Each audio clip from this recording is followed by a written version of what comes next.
Stave 5. The end of it. Yes, and the bedpost was his own. The bed was his own, the room was his own. Best and happiest of all, the time before him was his own, to make amends in. "I will live in the past, the present, and the future," Scrooge repeated as he scrambled out of bed. "The spirits of all three shall strive within me. O Jacob Marley, heaven and the Christmas time be praised for this. I say it on my knees, old Jacob, on my knees." He was so fluttered and so glowing with his good intentions that his broken voice would scarcely answer to his call. He had been sobbing violently in his conflict with the spirit, and his face was wet with tears. "They are not torn down," cried Scrooge, folding one of his bed curtains in his arms. "They are not torn down, rings and all. They are here. I am here. The shadows of the things that would have been may be dispelled. They will be. I know they will." His hands were busy with his garments all this time, turning them inside out, putting them on upside down, tearing them, mislaying them, making them parties to every kind of extravagance. "I don't know what to do," cried Scrooge, laughing and crying in the same breath, and making a perfect Laocoon of himself with his stockings. "I'm as light as a feather. I'm as happy as an angel. I'm as merry as a schoolboy. I am as giddy as a drunken man. And Merry Christmas to everybody. A Happy New Year to all the world. Hello here. Whoop! Hello!" He had frisked into the sitting-room, and was now standing there, perfectly winded. "There's the saucepan that the gruel was in," cried Scrooge, starting off again, and frisking around the fireplace. "There's the door by which the ghost of Jacob Marley entered. There's the corner where the ghost of Christmas Present sat. There's the window where I saw the wandering spirits. It's all right. It's all true. It all happened. Ha ha ha ha!" Really, for a man who had been out of practice for so many years, it was a splendid laugh, a most illustrious laugh, the father of a long, long line of brilliant laughs. "I don't know what day of the month it is," said Scrooge. "I don't know how long I've been among the spirits. I don't know anything. I'm quite a baby. Never mind, I don't care. I'd rather be a baby. Hello, whoop! Hello there!" He was checked in his transports by the churches ringing out the lustiest peals he had ever heard. Clash, clang, hammer, ding, dong, bell, bell, dong, ding, hammer, clang, clash. Oh, glorious, glorious. Running to the window, he opened it, and put out his head. No fog, no mist, clear, bright, jovial, stirring, cold, piping for the blood to dance to. Golden sunlight, heavenly sky, sweet fresh air, merry bells. Oh, glorious, glorious. "What's today?" cried Scrooge, calling downward to a boy in Sunday clothes, who perhaps had loitered in to look about him. "Eh?" returned the boy, with all his might of wonder. "What's today, my fine fellow?" said Scrooge. "Today?" replied the boy. "Why, Christmas Day." "It's Christmas Day," said Scrooge to himself. "I haven't missed it. The spirits have done it all in one night. They can do anything they like. Of course they can. Of course they can. Hello, my fine fellow." "Hello," returned the boy. "Do you know the poulterers on the next street but one, at the corner?" Scrooge inquired. "I should hope I did," replied the lad. "An intelligent boy," said Scrooge. "A remarkable boy. Do you know whether they've sold the prize turkey that was hanging there? Not the little prize turkey, the big one." "What, the one as big as me?" returned the boy. "What a delightful boy," said Scrooge. "It's a pleasure to talk to him. Yes, my buck." "It's hanging there now," replied the boy. "Is it?" said Scrooge. "Go and buy it."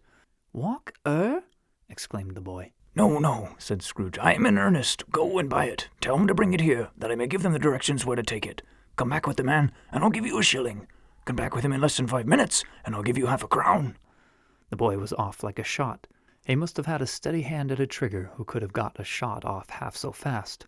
"I'll send it to Bob Cratchit's," whispered Scrooge, rubbing his hands and splitting with a laugh. "He shan't know who sent it. It's twice the size of Tiny Tim. Joe Miller never made such a joke as sending it to Bob's will be." The hand in which he wrote the address was not a steady one, but write it he did, somehow, and went downstairs to open the street door, ready for the coming of the poulterer's man. As he stood there, waiting his arrival, the knocker caught his eye. "I shall love it, as long as I live," cried Scrooge, patting it with his hand. "I scarcely ever looked at it before. What an honest expression it has in its face. It's a wonderful knocker. Here's the turkey. Hello! Whoop! How are you? Merry Christmas!" It was a turkey. He never could have stood upon his legs, that bird. He would have snapped them short off in a minute, like sticks of sealing wax. "Why, it's impossible to carry that to Camden Town," said Scrooge. "You must have a cab." The chuckle with which he said this, and the chuckle with which he paid for the turkey, and the chuckle with which he paid for the cab, and the chuckle with which he recompensed the boy were only to be exceeded by the chuckle with which he sat down breathless in his chair again and chuckled till he cried. Shaving was not an easy task, for his hand continued to shake very much, and shaving requires attention even when you don't dance while you are at it. But if he had cut the end of his nose off, he would have put a piece of sticking plaster over it and have been quite satisfied. He dressed himself, all in his best, and at last got out into the streets. The people were by this time pouring forth, as he had seen them with the ghost of Christmas present, and walking with his hands behind him, Scrooge regarded every one with a delighted smile. He looked so irresistibly pleasant, in a word, that 3 or 4 good-humored fellows said, "Good morning, sir, a Merry Christmas to you." And Scrooge said often afterwards that all of the blithe sounds he had ever heard, those were the blithest in his ears. They had not gone far, when coming on towards him he beheld the portly gentleman who had walked into his counting-house the day before and said, "Scrooge Marley's, I believe?" It sent a pang across his heart to think how this old gentleman would look upon him when they met, but he knew what path lay straight before him, and he took it. "My dear sir," said Scrooge, quickening his pace and taking the old gentleman by both hands, "how do you do? I hope you succeeded yesterday. It was very kind of you. A Merry Christmas to you, sir." "Mr. Scrooge?" "Yes," said Scrooge, "that is my name, and I fear it may not be pleasant to you. Allow me to ask your pardon, and will you have the goodness—" Here Scrooge whispered in his ear. "Lord bless me!" cried the gentleman, as if his breath were gone. "My dear Mr. Scrooge, are you serious?" "If you please," said Scrooge. "Not a farthing less. A great many back payments are included in it, I assure you. Will you do me that favor?" "My dear sir," said the other, shaking hands with him, "I don't know what to say to such "Don't say anything, please," retorted Scrooge. "Come and see me. Will you come and see me?" "I will," cried the old gentleman, and it was clear he meant to do it. "Thank ye," said Scrooge. "I am obliged to you. I thank you 50 times. Bless you." He went to church, and walked about the streets, and watched the people hurrying to and fro, and patted children on the head, and questioned beggars, and looked down into the kitchens of houses, and up to the windows, and found that everything could yield him pleasure. He had never dreamed that any walk, that anything, could give him so much happiness. In the afternoon he turned his steps towards his nephew's house. He passed the door a dozen times before he had the courage to go up and knock, but he made a dash and did it. "Is your master at home, my dear?" said Scrooge to the girl. Nice girl, very. "Yes, sir." "Where is he, my love?" said Scrooge.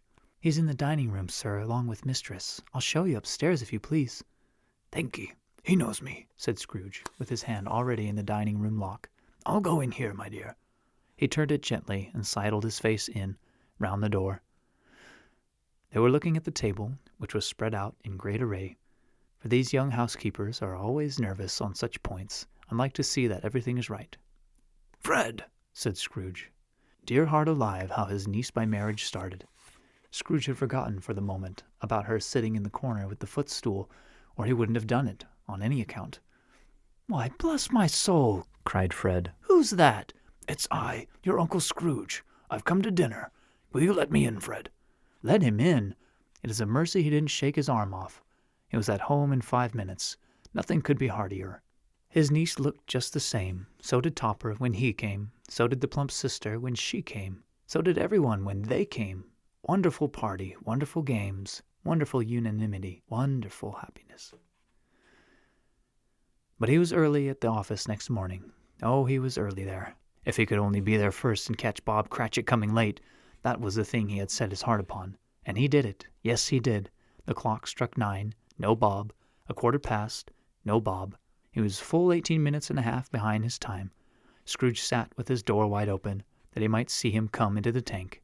His hat was off before he opened the door, his comforter too. He was on his stool in a jiffy, driving away with his pen, as if he were trying to overtake 9 o'clock. "Hello," growled Scrooge, in his accustomed voice, as near as he could feign it. "What do you mean by coming here at this time of day?" "I'm very sorry, sir," said Bob. "I am behind my time." "You are?" repeated Scrooge. "Yes, I think you are. Step this way, if you please." "It's only once a year, sir," pleaded Bob, appearing from the tank. "It shall not be repeated. I was making rather merry yesterday, sir." "Now, I'll tell you what, my friend," said Scrooge. "I am not going to stand this sort of thing any longer. And therefore," he continued, leaping from his stool and giving Bob such a dig in the waistcoat that he staggered back into the tank again, "and therefore I am about to raise your salary." Bob trembled and got a little nearer to the ruler. He had a momentary idea of knocking Scrooge down with it, holding him, and calling to the people in the court for help in a strait waistcoat. "A Merry Christmas, Bob," said Scrooge with an earnestness that could not be mistaken, as he clapped him on the back.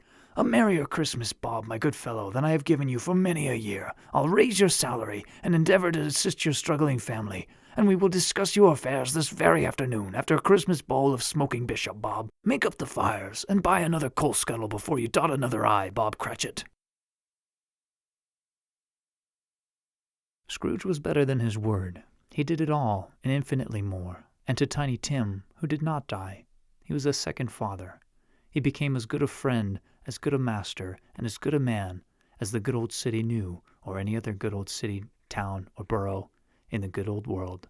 Some people laughed to see the alteration in him, but he let them laugh, and little heeded them, for he was wise enough to know that nothing ever happened on this globe for good at which some people did not have their fill of laughter in the outset, and knowing that such as these would be blind anyway, he thought it quite as well that they should wrinkle up their eyes in grins, as have the malady in less attractive forms.